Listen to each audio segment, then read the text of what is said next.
Alhamdulillah. Alhamdulillahilladzi hadana subulas salam wa afhamana bi syari'atin nabiyil karim. Asyhadu an la ilaha illallah wahdahu la syarikalah dzul jalali wal ikram.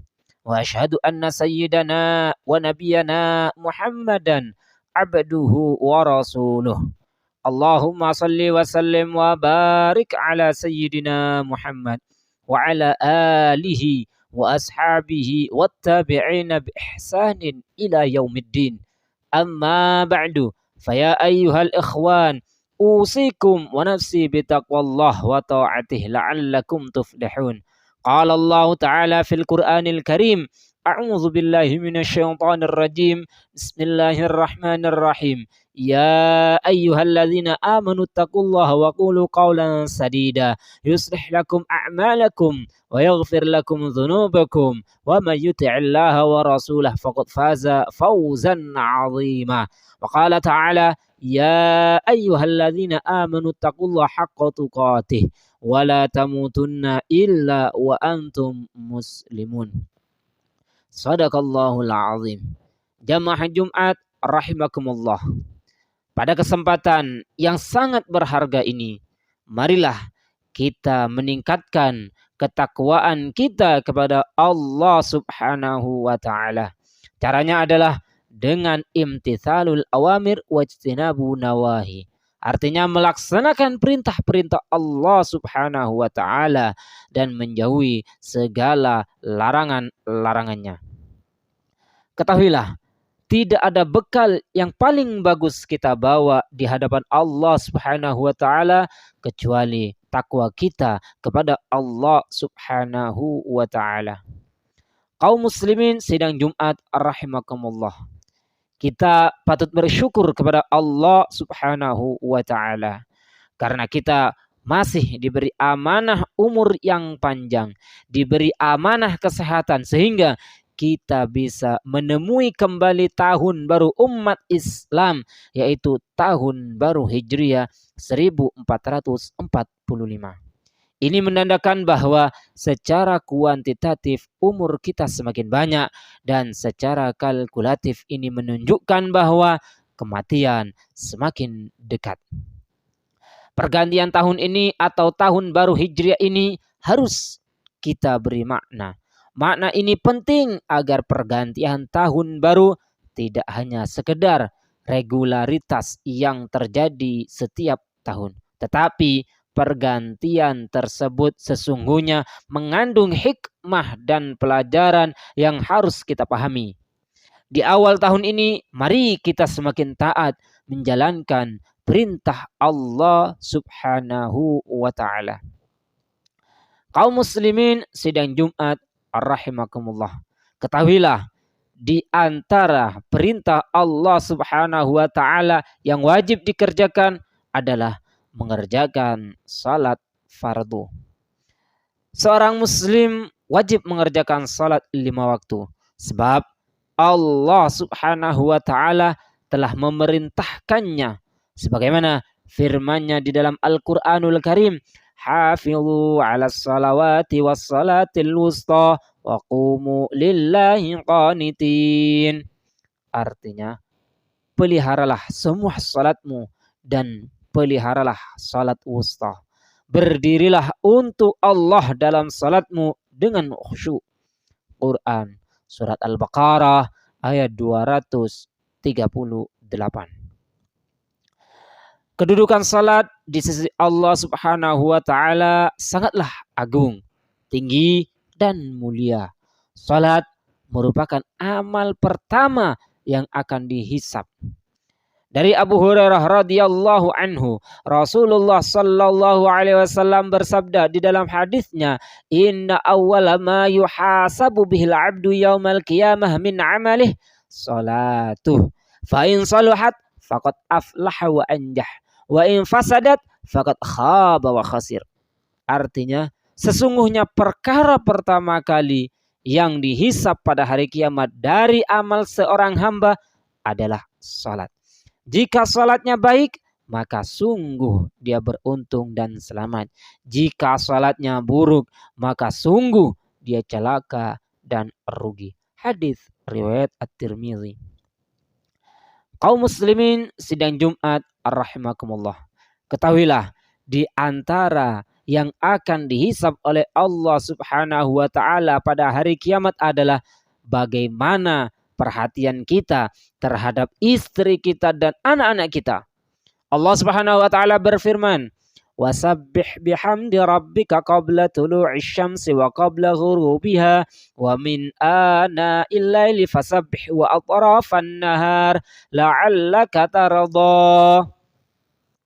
Artinya, dan bertasbihlah dengan memuji Tuhanmu sebelum terbit matahari dan sebelum terbit terbenamnya, dan bertasbihlah pula pada waktu-waktu di malam hari dan pada waktu-waktu di siang hari supaya kamu merasa senang. Quran surat Thaha ayat 130. Allah Subhanahu wa taala memerintahkan untuk mengingatnya dengan cara mengerjakan salat. Allah Subhanahu wa taala berfirman di ayat berikutnya, "Wa'mur ahlaka bis-shalah wastabir 'alaiha la nas'aluka rizqa nahnu narzuquk wal 'aqibatu littaqwa." Artinya, perintahkanlah kepada keluargamu mendirikan salat dan bersabarlah kamu dalam mengerjakannya. Kami tidak meminta rizki kepadamu, kamilah yang memberi rizki kepadamu, dan akibat yang baik itu adalah bagi orang yang bertakwa. Quran surat Thaha ayat 132. Allah memerintahkan kita tidak hanya memperhatikan salat kita, tapi juga memperhatikan salat istri kita dan anak-anak kita. Bahkan Allah Subhanahu wa taala katakan, benar-benarlah bersabar dalam pendidikan salat ini. Dalam surat Maryam, Allah Subhanahu wa taala memuji Nabi Ismail alaihi salam. Wadhkur fil kitab Ismail innahu kana sadiqal wa'di wa kana rasulan nabiyya wa kana ya'muru ahlahu bis salah waz zakah wa kana 'inda rabbih maradiyya.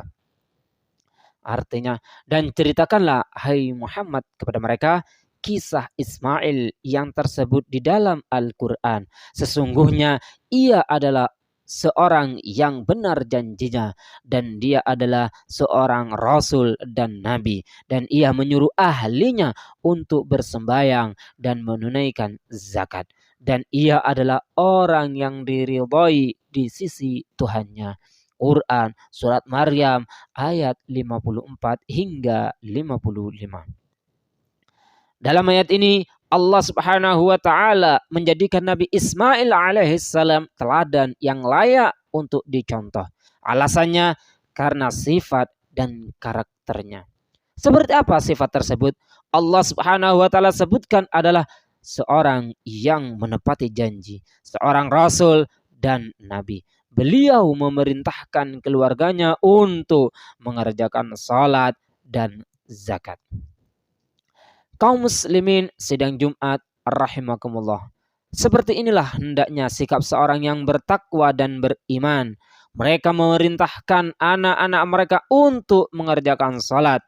Lihatlah juga Luqman Al-Hakim. Ia berkata pada anaknya sebagaimana yang terekam dalam Al-Quranul Karim, "Ya bunayya aqimis salah." Hai anakku, dirikanlah salat. Quran surat Luqman ayat 17. Perintah salat ini diucapkan oleh Luqman setelah ia memerintahkan anaknya dengan perintah yang paling mulia, yaitu menauhidkan Allah Subhanahu wa taala. Setelah menanamkan pondasi pada dirinya, barulah Luqman berkata pada anaknya, "Wa'mur bil ma'ruf wanha 'anil munkar wasbir 'ala ma asabak inna dzalika min azmil umur." Ajaklah manusia mengerjakan yang baik dan cegahlah mereka dari perbuatan yang mungkar, dan bersabarlah terhadap apa yang menimpa kamu. Sesungguhnya yang demikian itu termasuk hal-hal yang diwajibkan oleh Allah. Quran surat Luqman ayat 17. Kaum muslimin sidang Jumat Arrahimakumullah. Allah dan Rasulnya memerintahkan kita untuk memperhatikan salat anak kita sejak usia dini. Sebagaimana sebuah hadis dari Aisyah radhiyallahu anha, Rasulullah sallallahu alaihi wasallam bersabda, "Muru auladakum bis-salah wa hum abna'u sab'i sinin wadribuhum 'alaiha wa hum abna'u 'ashr wa farriqu bainahum fil madaji'." Artinya, perintahkanlah anak-anak kalian untuk menunaikan salat saat mereka berusia 7 tahun. Dan pukullah mereka saat mereka berusia 10 tahun. Dan pisahkan tempat tidur di antara mereka. Hadis riwayat Abu Dawud. Nabi Shallallahu Alaihi Wasallam mengajarkan tahapan dalam memerintah anak. Saat mereka berusia 7 tahun, mereka diajak dan dimotivasi untuk mengerjakan salat. Mengajak dan memerintahkan salat kepada anak dan anggota keluarga merupakan sifat para nabi. Seperti kekasih Allah Nabi Ibrahim alaihissalam yang berdoa kepada Allah, Rabbi ja'alni muqimas salah wa min dzurriyyati Rabbana wa taqabbal du'a. Ya Tuhanku, jadikanlah aku dan anak cucuku orang-orang yang tetap mendirikan salat. Ya Tuhan kami, perkenankanlah doaku. Quran Surat Ibrahim ayat 40. Beliau seorang yang dekat kepada Allah, seorang yang saleh. Beliau memohon kepada Allah agar mampu mendidik dan memerintahkan anak keturunannya untuk mengerjakan salat. Dan termasuk hak anak-anak adalah mengajarkan mereka kebaikan. Selain mendoakan anak-anak, kita juga perlu memperhatikan ucapan kita. Saat malam hari, banyak orang tua berkata kepada anaknya yang masih kecil, tidur nak, jangan malam-malam, besok sekolahnya kesiangan. Jarang sekali ada orang tua yang mengatakan, tidur nak, jangan malam-malam, nanti sholat subuhnya kesiangan. Akhirnya si anak ini sampai ia besar terekam di pikirannya bahwa sekolah lebih penting dari sholat. Dan masuk kantor tepat waktu lebih penting dari salat tepat waktu.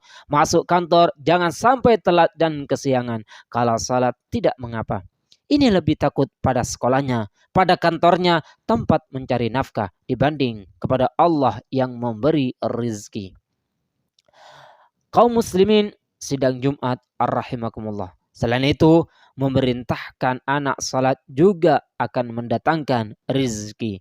Karena dalam perintah salat biasanya Allah kaitkan dengan rezeki. Allah Subhanahu wa taala berfirman, "Wa'mur ahlaka bis-shalah wastabir 'alaiha la nas'aluka rizqa nahnu narzuquk wal 'aqibatu lit-taqwa." Dan perintahkanlah kepada keluargamu mendirikan salat dan bersabarlah kamu dalam mengerjakannya. Kami tidak meminta rezeki kepadamu, kamilah yang memberi rezeki kepadamu. Dan akibat yang baik itu adalah bagi orang yang bertakwa. Quran Surat Thaha ayat 132. Semoga kita semua dikaruniai anak dan istri yang selalu menjaga salat sehingga kita bisa bareng bersama-sama masuk ke dalam surganya Allah Subhanahu wa taala. Amin amin ya rabbal alamin. Barakallahu li wa lakum fil Qur'anil azim wa nafa'ani wa iyyakum bima fihi minal ayati wadh-dhikril hakim. Aqulu qawli hadza wa astaghfirullah li wa lakum wa lisairil muslimin min kulli dhanbin fastaghfiruh innahu huwal ghafurur rahim.